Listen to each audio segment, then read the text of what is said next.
I set up a mini oxygen system using various valves and pressure hoses to deliver air through the mask and the deliver demand regulator, and for the G-suit. They did not design the compressor to be an oxygen supply device. So whether I'm breathing in oil or something, I don't know. But I don't do it for extended periods of time, and I have suffered no ill effects as of yet. So I'll continue to breathe the compressed air out of the compressor at my own risk.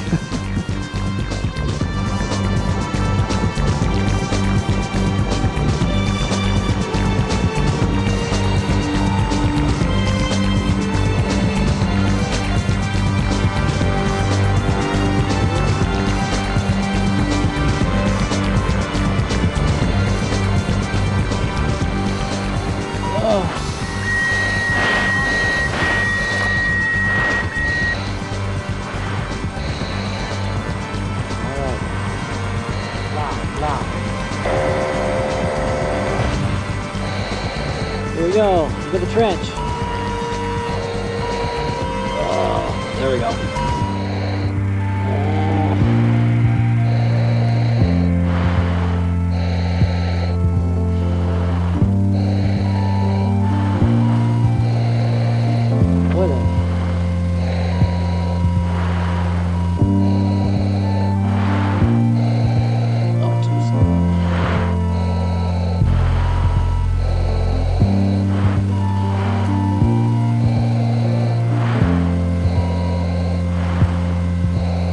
Boy, okay.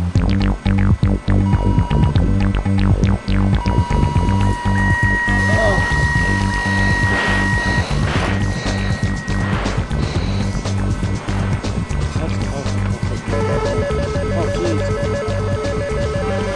A missile attack on it.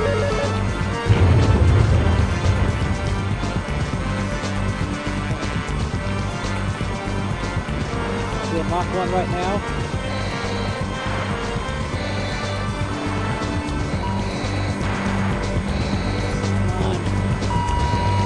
Got it. Turn. Oh, jeez. Oh, minimum. I made it. Got it. Firing. I just made it. I just made it.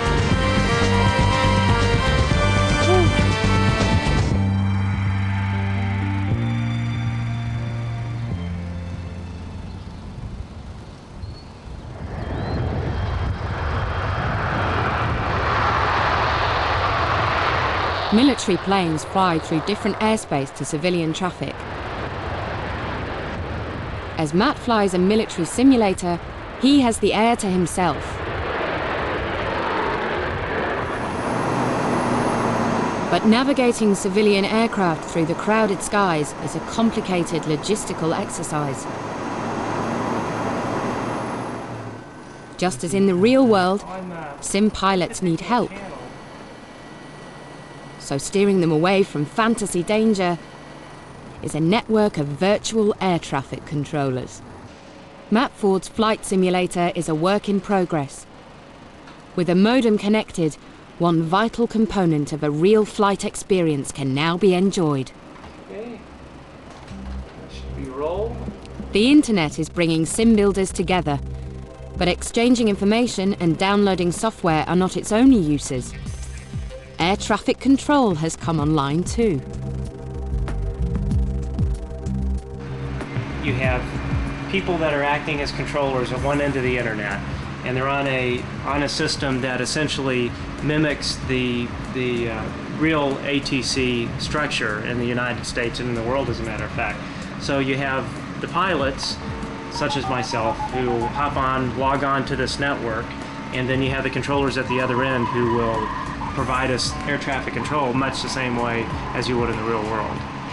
For example, you could fly from, say, Hong Kong to Darwin, Australia, and you could take off with Chinese controllers online for the departure, fly en route, transfer over to Australian air traffic control, and make your approach into Darwin with Australian flight controllers, and that produces incredible realism in the flight deck. Sometimes hard to believe that you're not actually there. Regional approach Delta 1098 requesting vectors to Dallas Love. what the thing on a Dallas was building at 12 o'clock, 4 miles, fulfill time. Just like the real thing, Matt's air traffic controller is issuing instructions on how high to fly, what heading to use, and how fast to travel. If there is any local traffic in the vicinity, he'll be advised. Rather than just flying in your own piece of airspace and never seeing anybody, you can now see other people in simulated aircraft at the same airports. We'll start the APU. Users of air traffic control programs network their PCs across the internet. They can then plug into the simulation software running in the cockpits and interact with the pilots in real time. Right now we're coming up on San Jose International Airport in California. James, a real-life air traffic controller, is preparing his Fantasy 737 for its final approach. He's being guided into land by amateur air traffic controllers across the globe.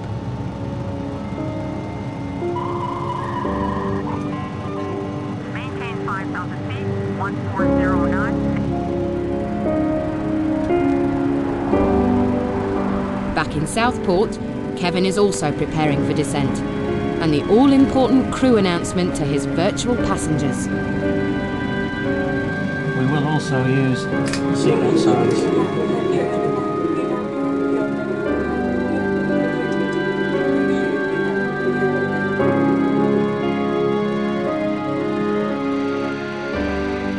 Don't give up on the dream you have in your head or the vision that you have. You can make it happen if you're patient, methodical, and just take it slow.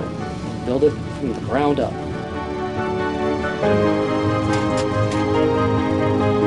Welcome to San Francisco.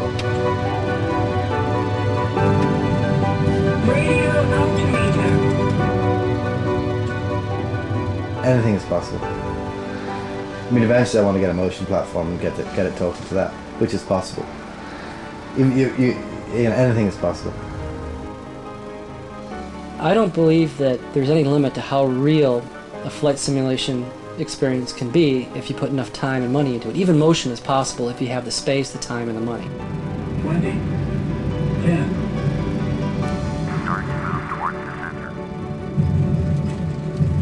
Every year, the software gets a little better, computers get faster, interaction gets greater, voice commands are starting to come into play now, and interaction that way will soon be possible. 60 knots, manual braking. It's a challenge to see how far you can take it. Modern aviation owes its existence to men and women who shared a vision. If you can perceive any sort of light at the end of the tunnel whatsoever, anything, just reach out, go for it, and make it work. If something doesn't work, then try another way, but you can't just give up on your dreams in the middle of it, because you'll never go anywhere. Like boys with cardboard and string, sim enthusiasts are bringing their dreams to life through building. Kids build things, tree houses, whatever. I just wanted to be a kid again, so I regressed and built this monster in the basement. In a simulated world where the past can be as bright as the future, regressing back to childhood might just be a good thing.